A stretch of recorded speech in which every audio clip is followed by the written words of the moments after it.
Hello dear students, आज हम पढ़ने वाले हैं रिफ्रैक्शन। जहां पर लाइट रे एक मीडियम से दूसरे मीडियम में जाती है तो किस प्रकार वो लाइट का पाथ चेंज होता है या किस प्रकार लाइट रे डिविएट होती है, ये अपन पढ़ते हैं काय में, रिफ्रैक्शन के टॉपिक में।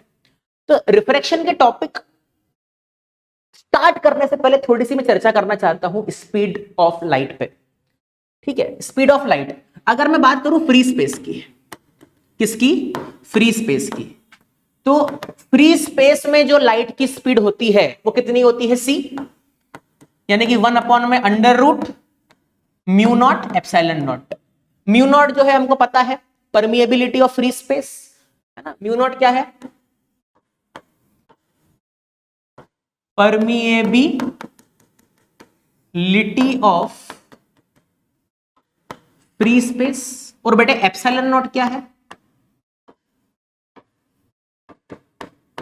Permittivity of free space.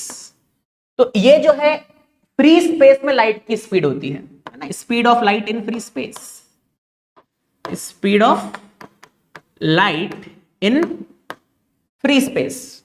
लेकिन अगर किसी मीडियम में हम बात करें, speed of light in a medium, speed of light in a medium अगर हम बात करें तो उसको हम डिनोट कर सकते हैं Vm से, और वो होगी 1 में अंडर रूट म्यू ई।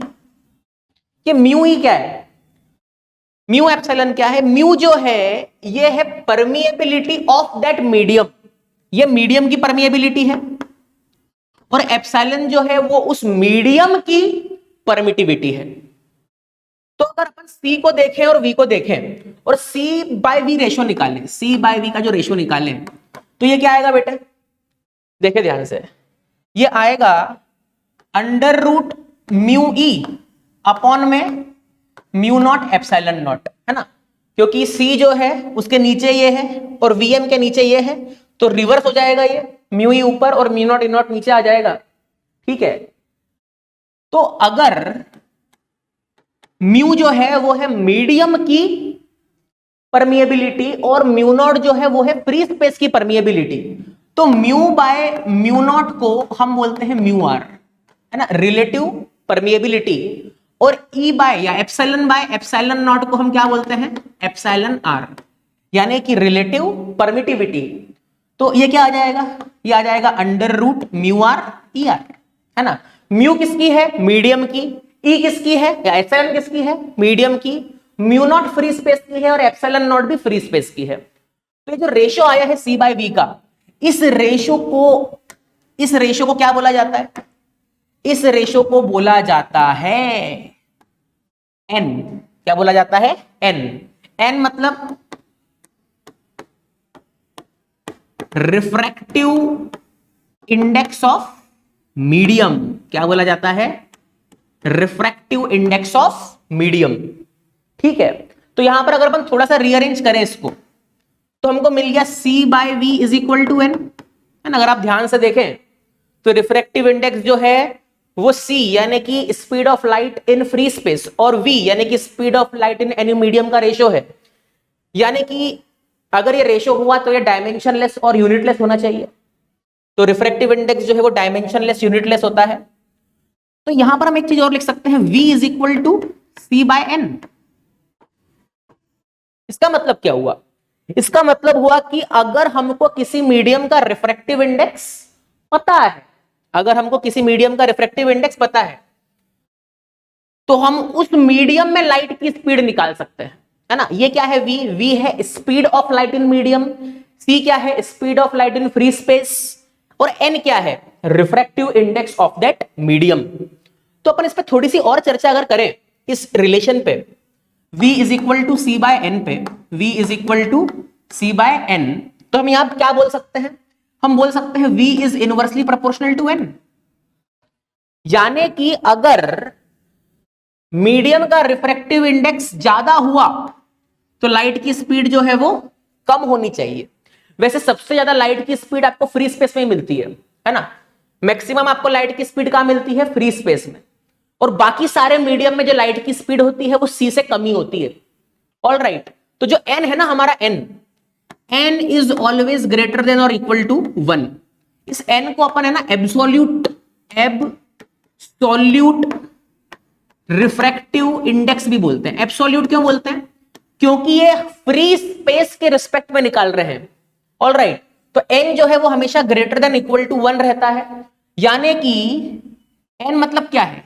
n मतलब है c बाय v, यानी कि v इज लेस देन और इक्वल टू c, यानी कि कोई भी मीडियम में लाइट की स्पीड जो है वो फ्री स्पेस की स्पीड से कम रहेगी, या फिर अगर मीडियम खुद फ्री स्पेस रहा हो तो फिर हमारी लाइट की स्पीड जो है वो c हो जाएगी। ऑल राइट, तो c और v का जो रेशो है उसको कहा जाता है रिफ्रैक्टिव इंडेक्स ऑफ मीडियम। जैसे फॉर एग्जांपल मैं आपको एग्जांपल बताता हूं। जैसे मान लीजिए कि हमारे पास एक मीडियम है, ये कोई मीडियम है ऐसा, और इस मीडियम का जो रिफ्रैक्टिव इंडेक्स है वो मान लीजिए कितना है? 2 है। कितना है? 2। तो इस मीडियम में लाइट की स्पीड क्या होगी? Speed of light in this medium Vm is equal to c by n, यानी कि 3 इंटू 10 की पावर 8 मीटर पर सेकेंड। c की वैल्यू तो यही होती है, हमको पता है। अपॉन में अगर हम n करें बेटे तो ये कितना आ गया? 1.5 इंटू 10 की पावर 8 मीटर पर सेकेंड, यानी कि इस मीडियम में जो लाइट की स्पीड है वो कितनी हो गई? 1.5 इंटू 10 रेस टू 8 मीटर पर सेकेंड। समझ रहे हो क्या बात को आप clearly? 1.5 into 10 raise to 8 meter पर सेकेंड। तो इस प्रकार से हम किसी भी मीडियम के रिफ्रैक्टिव इंडेक्स की मदद से, एब्सोल्यूट रिफ्रैक्टिव इंडेक्स की मदद से उस मीडियम में लाइट की स्पीड निकाल सकते हैं। क्लियर है क्या बात? अब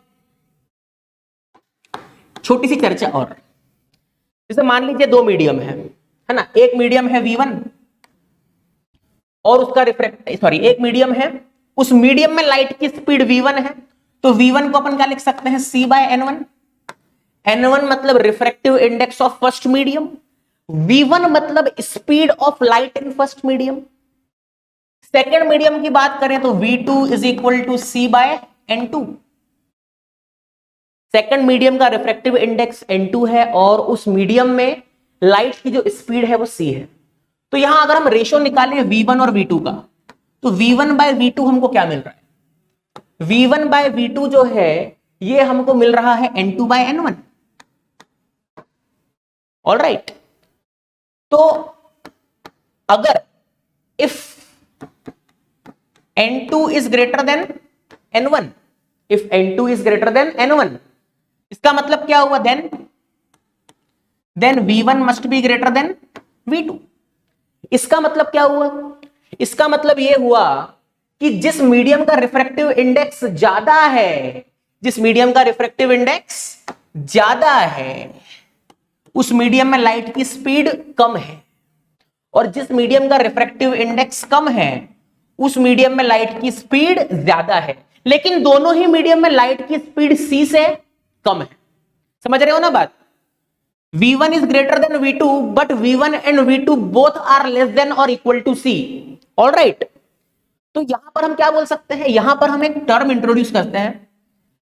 हम ऐसा बोल सकते हैं कि जो फर्स्ट वाला मीडियम है, जो फर्स्ट वाला मीडियम है वहां पर लाइट की स्पीड ज्यादा है एज कंपेयर टू सेकेंड। तो हम बोल सकते हैं कि first medium is rarer as compare to second. First medium जो है वो रेयर है सेकंड के कंपैरिजन में, या फिर हम ऐसा भी बोल सकते हैं second medium is denser, second medium is denser as compared to first. All right, तो यहां से हमको यह समझ में आता है कि अगर हमारे पास दो मीडियम है तो दोनों में से जिसका रिफ्रैक्टिव इंडेक्स ज्यादा होगा उस वाले मीडियम को हम डेंसर बोल देंगे, और उन दोनों में से जिसका रिफ्रैक्टिव इंडेक्स कम होगा उसको रेयरर बोल देंगे। तो रेयरर में लाइट की स्पीड ज्यादा रहेगी और डेंसर में लाइट की स्पीड कम रहेगी। ऑल राइट, तो रेयरर और डेंसर जो है इसकी स्टडी रिलेटिव होती है। दो मीडियम को जब आप कंपेयर करते हो तो उसमें जिसका रिफ्रैक्टिव इंडेक्स ज्यादा होगा उसको आप क्या नाम दोगे? उसको आप नाम दोगे डेंसर, और जिसका रिफ्रैक्टिव इंडेक्स कम होगा उसको आप नाम दोगे रेयरर। इतना ठीक है क्या? तो ये हमने थोड़ी सी चर्चा मीडियम की करी है। तो अलग अलग मीडियम में लाइट की स्पीड अलग अलग होती है।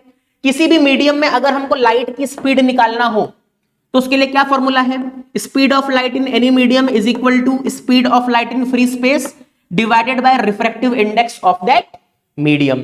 तो जितना रिफ्रैक्टिव इंडेक्स बढ़ते जाएगा उतना ही वीएम जो है वो कम होते जाएगा। और जितने भी मीडियम है सबका रिफ्रैक्टिव इंडेक्स नॉर्मली 1 से बड़ा ही होता है। ठीक है, आइए और चर्चा करते हैं। अब हम ये देखते हैं कि जब लाइट रे एक मीडियम से दूसरे मीडियम में जाती है तो क्या होता है, और कुछ स्टैंडर्ड रिफ्रैक्टिव इंडेक्स भी हमको पता होने चाहिए। आइए, जैसे थोड़ी सी मैं चर्चा कर लूं रिलेटिव रिफ्रैक्टिव इंडेक्स की। किसकी? Relative refractive index. तो ये क्या चीज है? जैसे मान लीजिए मेरे को वाटर का रिफ्रैक्टिव इंडेक्स पता है, एन ऑफ वाटर। मान लीजिए वाटर का रिफ्रैक्टिव इंडेक्स 4/3 है, और मेरे को ग्लास का पता है, ग्लास का मान लीजिए कितना है? 3/2। इतना ही होता है वैसे नॉर्मली। ठीक है, तो अगर मुझसे कोई बोल दे कि आप निकालो NW upon NG, NW upon NG, तो इसको मैं क्या बोलूंगा? इसको मैं बोलूंगा refractive index of water with respect to glass. यह refractive index of water with respect to glass, जो कि कितना आएगा? 4/3 अपॉन में 3/2, यानी कि 8/9।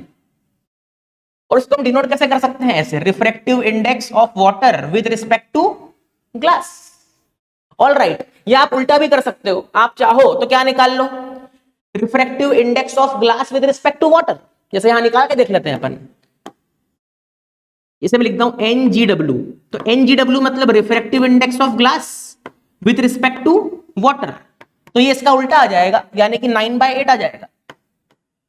ऑल राइट, तो ये रिलेटिव रिफ्रैक्टिव इंडेक्स है। तो रिलेटिव रिफ्रैक्टिव इंडेक्स जब हम निकालते हैं तो एक मीडियम का रिफ्रैक्टिव इंडेक्स दूसरे मीडियम के रिस्पेक्ट में निकालते हैं। बाकी ये दोनों जो हैं इनको अपन क्या बोलते हैं? ये इनके एब्सोल्यूट रिफ्रैक्टिव इंडेक्स है। और ये दोनों जो चीज निकाली है हमने, ये क्या है बेटे? ये रिलेटिव रिफ्रैक्टिव इंडेक्स है। ऑल राइट, तो कभी कभी रिलेटिव का काम भी पड़ जाता है। मेनली तो हमको किसका काम पड़ता है? एब्सोल्यूट का, है ना। तो हमको वाटर का रिफ्रैक्टिव इंडेक्स याद होना चाहिए, ग्लास का याद होना चाहिए, और एक एयर का भी याद होना चाहिए। Refractive index of air normally हम कितना लेते हैं? 1 लेते हैं। ऑल राइट, तो ये और ये हमको पता होना चाहिए। तो ये थोड़ी सी चर्चा थी रिलेटिव रिफ्रैक्टिव इंडेक्स पे। अब आइए, जब लाइट रे एक मीडियम से दूसरे मीडियम में जाती है तो कौन सी क्वांटिटी चेंज होती है, कौन सी क्वांटिटी चेंज नहीं होती है, इस पे चर्चा करते हैं। जैसे मान लीजिए अभी अपन लॉज ऑफ रिफ्रैक्शन पढ़ेंगे आगे, लेकिन उसके पहले थोड़ी सी चर्चा यहां पे कर लें। मान लीजिए कि एक लाइट रे जो है इस मीडियम M1 से आ रही है, और मान लीजिए इस मीडियम M2 में जा रही है। अभी ऐसे क्यों टेढ़ी हो गई, जाना ऐसे था तो गई ऐसे, अभी अब सब चर्चा करेंगे उसकी। फिलहाल हमको समझना चाहते हैं, हम समझना ये चाहते हैं कि अगर पहले मीडियम का रिफ्रैक्टिव इंडेक्स N1 है और दूसरे मीडियम का रिफ्रैक्टिव इंडेक्स N2 है, तो जब लाइट इस मीडियम से इस मीडियम में जा रही है, देखो ये अपने पाथ से डिविएट हुई है कि नहीं हुई है? को जाना ऐसे था, गई ऐसे, तो वो ऐसे क्यों गई ये हम आगे देखेंगे लॉज ऑफ रिफ्रैक्शन में। फिलहाल हम ये देखना चाहते हैं कि लाइट की कौन कौन सी क्वांटिटीज चेंज हो रही है। तो हम स्पीड ऑफ लाइट लाइट के लिए हम 3 बात करते हैं: स्पीड ऑफ लाइट, फ्रीक्वेंसी और वेवलेंथ। तो मान लेते हैं कि इस वाले मीडियम में M1 में लाइट की स्पीड v1 है, लाइट की फ्रीक्वेंसी f1 है, और वेवलेंथ कितनी है? λ1। क्योंकि यार ये तो इलेक्ट्रोमैग्नेटिक वेव होती है ना, तो वेव की तो फ्रीक्वेंसी भी होती है और वेवलेंथ भी होती है, तो वो भी लिखना पड़ेगी हमको। और जब लाइट रे मीडियम 2 में प्रवेश की तो यहां पर इसकी स्पीड v2 हो गई, फ्रीक्वेंसी मान लो f2 है, और वेवलेंथ कितनी है λ2। तो यहां पे मैं थोड़ी सी चर्चा आपसे करता हूं। पहली चर्चा मैं फ्रीक्वेंसी पे करता हूं। जब भी लाइट रे एक मीडियम से दूसरे मीडियम में जाती है तब उसकी फ्रीक्वेंसी कभी चेंज नहीं होती। तो पहला पॉइंट यहां पे मैं क्या बोलना चाह रहा हूं कि f1 जो है वो f2 के बराबर रहेगा, फ्रीक्वेंसी यहां पर चेंज नहीं होगी। फ्रीक्वेंसी क्यों नहीं चेंज होगी? एक्चुअली फ्रीक्वेंसी जो है ना वो लाइट की सोर्स पे डिपेंड करती है ना। चाहे लाइट रे एक मीडियम से दूसरे मीडियम में जाए उस बात पे डिपेंड नहीं करती। किस पे डिपेंड करती है? सोर्स पे। तो जब तक आप सोर्स चेंज नहीं करते हो तब तक लाइट की फ्रीक्वेंसी चेंज नहीं होगी, चाहे लाइट रे कोई भी मीडियम में जाए। तो लाइट रे फर्स्ट मीडियम से सेकंड में गई तो फ्रीक्वेंसी में तो कोई चेंज नहीं हुआ। फिर मैं स्पीड की बात करता हूं। अगर मैं v1 बोलूं तो v1 कितना होगा? c/n1 है ना, ये तो फ्रीक्वेंसी की बात हो गई। और अगर मैं v2 बोलूं तो v2 कितना होगा? c/n2। तो मैं v1/v2 निकालूं तो वो कितना आएगा? n2/n1। तो लाइट की जो स्पीड है वो तो चेंज हुई है यहां पे। ऑलराइट, जब लाइट रे एक मीडियम से दूसरे मीडियम में गई तो लाइट की स्पीड चेंज हुई है। लाइट की स्पीड चेंज हुई है। ऑलराइट, अच्छा इसी रिलेशन की अगर थोड़ी सी आगे मैं चर्चा करूं तो आप याद करो, स्पीड होता है फ्रीक्वेंसी इंटू वेवलेंथ। तो हम v1 को क्या लिख सकते हैं? f1 into λ1। और v2 को क्या लिख सकते हैं? f2 इंटू λ2 बराबर n2/n1। अब हमको पता है कि f1 और f2 क्या है? सेम है।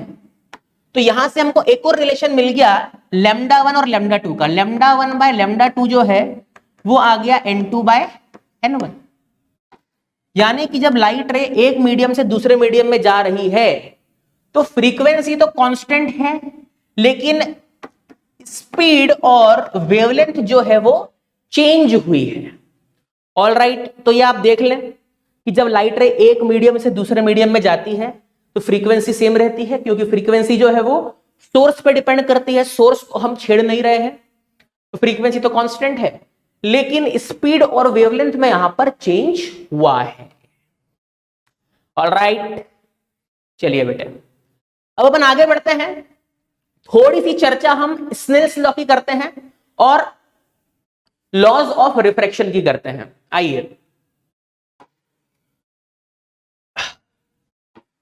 आइए थोड़ी सी चर्चा अपन किसकी करें? लॉज ऑफ रिफ्रैक्शन की, है ना। Laws of refraction, main points हमको पढ़ना है, रिवाइज करना है अच्छे से, सुनना ध्यान से। जैसे मान लीजिए कि ये एक मीडियम m1 है और ये एक मीडियम m2 है। यहां पे रिफ्रैक्टिव इंडेक्स n1 है और यहां पर रिफ्रैक्टिव इंडेक्स n2 है। ठीक है क्या बेटे? अब यदि लाइट रे आती है कोई, यदि कोई लाइट रे आती है ऐसे, यू लाइट रे आई, तो ये जो डॉटेड लाइन दिख रही है आपको, इस डॉटेड लाइन को बोला जाता है नॉर्मल। इसको मैं बोल रहा हूं n dash, normal at point of incidence. ये जो लाइट रे आई है इसको हम बोलते हैं IR। IR मतलब इंसिडेंट रे। कौन सी रे? Incident ray. और मान लीजिए कि लाइट रे जो दूसरे मीडियम में गई है वो कुछ ऐसे गई है, तो इसको हम क्या बोलते हैं?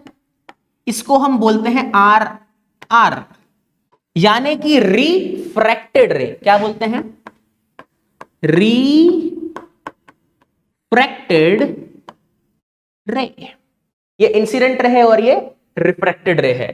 यहीं पर हमको कुछ इंपॉर्टेंट एंगल समझने हैं। ठीक है, ये वाला जो एंगल होता है इसको बोलते हैं एंगल ऑफ इंसिडेंस, और ये वाला जो एंगल होता है इसको हम बोलते हैं एंगल ऑफ रिफ्रैक्शन। रिफ्लेक्शन नहीं, रिफ्रैक्शन। ठीक है, तो यहां पर पहली चीज तो ये होती है कि incident ray, reflected ray and normal lie in same plane, है ना। यानी कि इंसिडेंट रे, रिफ्रैक्टेड रे और नॉर्मल जो है वो एक ही प्लेन में होती है। जैसे मान लीजिए इंसिडेंट रे यूं आई है, तो इसका मतलब ये नहीं कि रिफ्रैक्टेड रे यूं जाएगी, वो उसी प्लेन में रिफ्रैक्ट होगी, उसी प्लेन में अपने पाथ को चेंज करेगी, प्लेन चेंज नहीं होगा। ऑलराइट, दूसरी जो चीज हमको देखनी है वो स्नेल्स लॉ है, which is very very important. Snell's law, Snell's law ये बेटा बहुत इंपॉर्टेंट है। स्नेल्स लॉ, स्नेल्स लॉ क्या बोलता है, ध्यान से आप सुनना। स्नेल्स लॉ बोलता है n1, n1 मतलब पहले मीडियम का रिफ्रैक्टिव इंडेक्स इंटू साइन आई, इंटू साइन आई, साइन मतलब साइन ऑफ एंगल है ना, आई का साइन है वो ट्रिग्नोमेट्री वाला, बराबर n2 into sine r, n1 sine आई बराबर n2 साइन आर। ये जो स्नेल्स लॉ है ये बड़ा ही इंपॉर्टेंट लॉ है। तो यहां पर दो चीज हमको पता होनी चाहिए। पहली चीज कौन सी, incident ray, refracted ray and normal जो है वो एक ही प्लेन में लाया करती है। और दूसरी चीज स्नेल्स लॉ हमको पता होना चाहिए, n1 इंटू साइन आई बराबर n2 इंटू साइन आर। ठीक है क्या बात बेटे? तो आप इसको नोट कर ले, अपन आगे और चर्चा करते हैं। जल्दी से नोट कर ले इसको।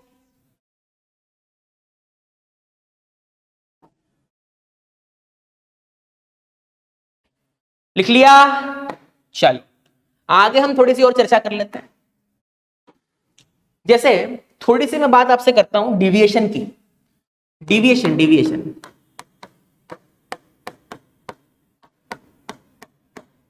डिविएशन की चर्चा करता हूं। डिविएशन मतलब लाइट रे जो है वो कैसे बेंड हो रही है ना, कैसे अपना पाथ चेंज कर रही है। तो मैं थोड़ी सी डिविएशन की स्टडी के लिए मैं थोड़ा सा ना स्नेल्स लॉ का सहारा लेना चाहता हूं। स्नेल्स लॉ क्या बोलता है?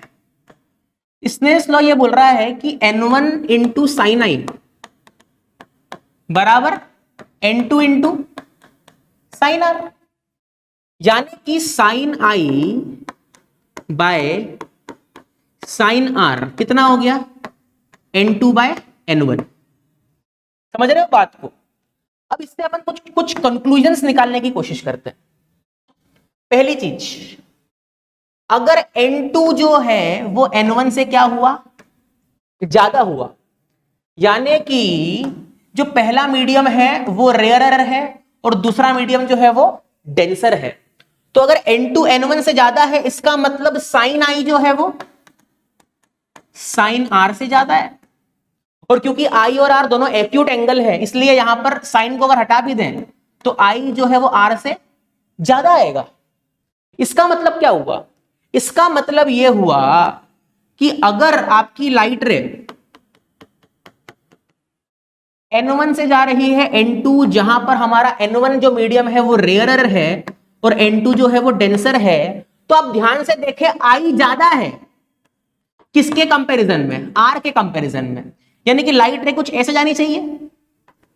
ऑलराइट, लाइट रे कुछ ऐसे जानी चाहिए, यानी कि हमारी लाइट रे को जाना कैसे था, हमारी लाइट रे को जाना कैसे था और गई कैसे? हमारी लाइट रे को जाना तो ऐसे था लेकिन ये नॉर्मल की तरफ बेंड हो गई। ये जो एन एन डैश है, ये एन एन डैश क्या है, नॉर्मल। तो लाइट रे ने अपना पाथ चेंज करा है। ये हमारी इंसिडेंट रे हुई और ये हमारी रिफ्रैक्टेड रे हुई। लाइट ने अपना पाथ जो है वो चेंज कर लिया है, तो नॉर्मल की तरफ बेंड हो गई है ना। लाइट रे बेंड टुवर्ड्स नॉर्मल, रे बेंड टुवर्ड्स नॉर्मल। तो यहां से हम क्या समझ सकते हैं? यहां से हम यह समझ सकते हैं कि जब भी लाइट रे रेयरर से डेंसर मीडियम में जाती है, रेयरर से डेंसर मीडियम में जाती है, तब लाइट रे नॉर्मल की तरफ बेंड हो जाती है। मतलब लाइट रे जो है अपने ओरिजिनल पाथ से डिविएट हुई है और नॉर्मल की तरफ बेंड हुई है। तो ये तो पहला केस हुआ जब n2 n1 से ज्यादा था। अब अगर n1 n2 से ज्यादा हुआ तो क्या, है ना? तो हमने क्या देखा, sine I by sine R बराबर n2 बाय n1। तो सेकंड केस क्या है? सेकंड केस ये है कि if n1 is greater then n2, n1 अगर n2 से ज्यादा है इसका मतलब साइन आर जो है वो साइन आई से ज्यादा है, यानी कि आर जो है वो आई से ज्यादा है, क्योंकि आर और आई दोनों एक्यूट एंगल्स हैं। तो साइन को अगर हम हटाएंगे भी सही तो भी एंगल में रिलेशन यही रहेगा, आर जो है वो आई से ज्यादा है। तो आर आई से ज्यादा है, इसका मतलब क्या हुआ? आर आई से ज्यादा है, इसका मतलब क्या हुआ? ये हमारा आई, अब आर जो है वो आई से ज्यादा होना चाहिए, इसका मतलब क्या लाइट रे को ऐसे जाना चाहिए? देखो ध्यान से, यहां पर आर जो है वो आई से ज्यादा है, यानी कि लाइट रे जो है वो बेंड हुई है अवे फ्रॉम नॉर्मल, N1 से N2 गई, N1 ज्यादा है यानी कि N1 डेंसर हुआ और N2 कौन सा हुआ? रेयर हुआ। तो लाइट रे डेंसर से रेयरर में तो गई, लेकिन उस लाइट रे को जाना कैसे था? उस लाइट रे को जाना ऐसे था और वो गई ऐसे, यानी कि यहां पर हम बोल सकते हैं हमारी लाइट जो है वो बेंड हो गई, रे बेंड्स अवे फ्रॉम नॉर्मल। जो हमारी लाइट रे है वो नॉर्मल से दूर चले गई है, bends away from normal, normal की तरफ नहीं झुकी, नॉर्मल से कहीं और चले गई। तो यहां पर हमारे पास दो इंपॉर्टेंट कंक्लूजन्स आए हैं। यहां अगर आप देखो लाइट रे जो है वो टुवर्ड्स नॉर्मल बेंड हुई थी, और यहां अगर आप देखो तो लाइट रे जो है वो नॉर्मल से अवे बेंड हुई है। तो हम दो चीजें याद रख सकते हैं क्या, कि जब भी लाइट रे रेयरर से डेंसर में जाएगी तो टुवर्ड्स बेंड होगी, और डेंसर से रेयरर में जाएगी तो अवे बेंड होगी। किससे अवे? नॉर्मल से अवे। ऑल राइट, तो यहां पर हमने दो इंपॉर्टेंट कंक्लूजन किए हैं। कौन कौन से इंपॉर्टेंट कंक्लूजन किए हैं? पहला कंक्लूजन कि अगर लाइट रे डेंसर से काय में जा रही है? रेयरर में जा रही है। डेंसर से काय में जा रही है? रेयरर में, तो वो बेंड होगी away from normal, away from normal. और अगर लाइट रे रेयरर से डेंसर में जाएगी तो it will bend towards the normal. All right, तो ये हमारी चर्चा काय पे थी? डिविएशन पे। अच्छा, डिविएशन पे हमने चर्चा ही करी अभी कि इधर होगी कि उधर होगी। अब डिविएशन की वैल्यू निकालना भी तो जरूरी है, तो आइए हम कोशिश करते हैं डिविएशन की वैल्यू निकालने की। एक न्यूमेरिकल लेते हैं, एक काम करते हैं, उस न्यूमेरिकल की मदद से डिविएशन समझते हैं। डिविएशन मतलब होता क्या है कि अपने ओरिजिनल पाथ से लाइट रे कितना भटक गई है और किस सेंस में भटकी है, क्लॉकवाइज सेंस में भटकी है या एंटी क्लॉकवाइज सेंस में भटकी है। तो एक न्यूमेरिकल लेते हैं अपन और समझते हैं कि अलग अलग चीजें हम कैसे निकालें, स्नेल्स लॉ कैसे लगाएं, उसमें उसी में हम डिविएशन कैसे निकालें, सब देखते हैं। तो मान लीजिए ये आपका मीडियम है N1 और ये आपका मीडियम है N2। ऑल राइट,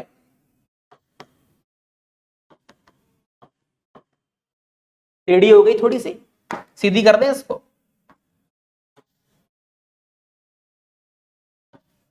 व्हाइट से बना देता हूं सीधी लाइन में, समझ जाना वो नॉर्मल है। वो क्या है? नॉर्मल है। ऑल राइट, ये हमारी नॉर्मल है। तो मान लीजिए कि हमारे पास एक लाइट रे आई, ऐसे लाइट रे आई भाई साहब, ऐसे लाइट रे आई, ठीक है। मान लीजिए कितने एंगल पे आई? आई एंगल पे आई। और मान लीजिए वो लाइट रे ऐसे चले गई, ऐसे चले गई। कितने एंगल पे चले गई? आर एंगल पे। हमको यहां एक चीज दी हुई है कि N1 is greater then N2। तो N1 अगर N2 से ज्यादा है, इसका मतलब लाइट रे जो है वो डेंसर से रेयरर में जा रही है ना। N1 डेंसर हुआ, N2 रेयरर हुआ। तो हमसे यहां पर पूछा है कि डिविएशन क्या होगा। हमसे क्या पूछा है? डिविएशन क्या होगा। तो क्या डिविएशन निकाल नहीं सकते हैं क्या? अपन निकाल सकते हैं, निकालने की कोशिश करते हैं, ठीक है। सबसे पहली चीज कि हमको उसने आई दिया हुआ है ना, ये आई जो है इट इज गिवन, लेकिन हमको आर गिवन नहीं है। आर तो हमने लिया है, हमको उसने N1 दिया है, हमको उसने N2 दिया है और हमको उसने आई दिया है, लेकिन आर अभी हमारे लिए क्या है? अननोन है। ये क्या है? अननोन। और हमको निकालना क्या है? डिविएशन। तो पहले हम एक काम करें, अननोन चीज तो निकाल लें, आर। तो उसके लिए अपन क्या लगाएंगे, स्नेल्स लॉ। तो अगर आप स्नेल्स लॉ लगाओगे तो आपको मिलेगा n1 sin i बराबर n2 sin r। तो यहां से आपको sin r कितना मिल जाएगा, n1 by n2 sin i। तो यहां से आप r निकाल सकते हो, r कितना आ जाएगा, sine inverse n1 by n2 sin i। तो यहां से हमने किसकी वैल्यू निकाल ली, r की वैल्यू निकाल ली। लेकिन हमसे पूछा क्या है, डेविएशन। तो डेविएशन क्या होता है, डेविएशन का मतलब होता है लाइट को किस पाथ में जाना था और किस पाथ में वो चले गई। तो हमारी यार लाइट रे को जाना तो ऐसे था, इसका ओरिजिनल पाथ तो कुछ ऐसा था ना, लेकिन चले ऐसे गई, यानी कि अपने ओरिजिनल पाथ से डिविएट हो गई कितने एंगल से, डेल्टा एंगल से। तो ये जो डेल्टा है यही क्या है, हमारा डिविएशन है। यही क्या है, हमारा डिविएशन। तो अगर आप ध्यान से थोड़ा देखो तो यार ये चीज अगर आई है, ये चीज अगर आई है तो क्या ये भी आई होगा, हाँ बिल्कुल होगा, ये आई तो ये भी आई। तो हम ये बोल सकते हैं कि जो हमारा आर है, आर एंगल ऑफ रिफ्रैक्शन, वो आई और डेल्टा का सम है, वो आई और डेल्टा का सम है। तो यहां से डेल्टा कितना आ गया, आर माइनस आई। तो आर की वैल्यू हम निकाल चुके हैं कितनी, sine inverse n1 by n2 sine i और माइनस आई। तो ये हमारा आंसर है। हमारा आंसर n1 n2 और i के टर्म्स में आया है और आना भी चाहिए, क्योंकि यही चीज हमको क्वेश्चन में दी थी। हमको क्वेश्चन में r गिवन नहीं था और डेल्टा निकालना था। अच्छा कोई हमसे सेंस पूछ ले किस सेंस में हमारा डिविएशन आया है, तो जाना ऐसे था और गई ऐसे, मतलब एंटी क्लॉकवाइज डिविएट हो गई। तो सेंस हम क्या बोल सकते हैं डिविएशन का, एंटी क्लॉकवाइज। क्लियर है क्या बात, नोट कर लें।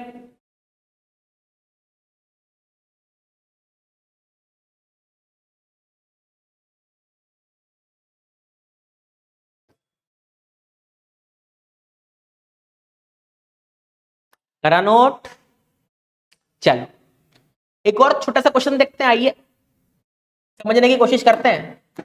एक और छोटा सा क्वेश्चन देखते हैं आपके लिए, एक न्यूमेरिकल छोटा सा है ना। इस बार हम वैल्यूज लेते हैं। मान लीजिए लाइट रे है, यू आई है ना, और यू चले गई है ना। ये आई है, ये आर है, ठीक है। इस मीडियम का रिफ्रैक्टिव इंडेक्स आपको √3 दिया हुआ है और इस मीडियम का रिफ्रैक्टिव इंडेक्स आपको 1 दिया हुआ है, ठीक है। आई की वैल्यू मान लीजिए आपको कितनी दे रखी है, 30 डिग्री दे रखी है। तो क्या आप आर निकाल सकते हो, आर निकाल नहीं सकते क्या यार, अपन निकाल सकते हैं ना। अच्छा पहली चीज, क्या डायग्राम सही है, हाँ डायग्राम बिल्कुल सही है, क्योंकि √3 जो है वो 1 से ज्यादा है, इसका मतलब लाइट रे डेंसर से रेयरर में जा रही है, मतलब बेंड अवे फ्रॉम नॉर्मल तो होगी। तो अगर यहां पर स्नेल्स लॉ लगाया जाए, n1 इंटू साइन आई बराबर n2 into sine R, n2 into sine R. तो n1 कितना है √3, साइन आई यानी कि साइन 30 बराबर n2, n2 1 है और साथ में साइन आर। तो साइन आर कितना आ गया हमारा, ये √3, और साइन 30 कितना होता है 1/2। तो साइन आर की वैल्यू हो गई √3/2 और साइन आर √3/2 यानी कि आर कितना हो गया 60 डिग्री हो गया। ऑल राइट, ये तो एंगल जो है ये वाला 60 डिग्री है। तो कोई हमसे अगर डिविएशन पूछ ले तो डिविएशन निकाल सकते हैं क्या, हाँ निकाल सकते हैं। लाइट रे को जाना ऐसे था और वो गई ऐसे, यानी कि अपने ओरिजिनल पाथ से डिविएट हो गई है ऐसे। तो अगर ये आई है तो ये भी आई होगा। तो डेल्टा की जो वैल्यू होती है वो क्या होती है, डेल्टा की वैल्यू होती है R minus I, R minus I. R जो है वो 60 डिग्री है और आई जो है, आई कितना है बेटे 30 डिग्री है। तो माइनस क्या कर देंगे यहाँ पे 30। तो डिविएशन भी कितना आ गया 30। लाइट रे को ऐसे जाना था, गई ऐसे, खसक गई इधर। तो डिविएशन जो है हमारा कितना हो गया बेटे, डिविएशन जो है हमारा 30 डिग्री हो गया। और सेंस क्या हो गया इसका, anti clockwise, anti clockwise. All right, देख लें इसको।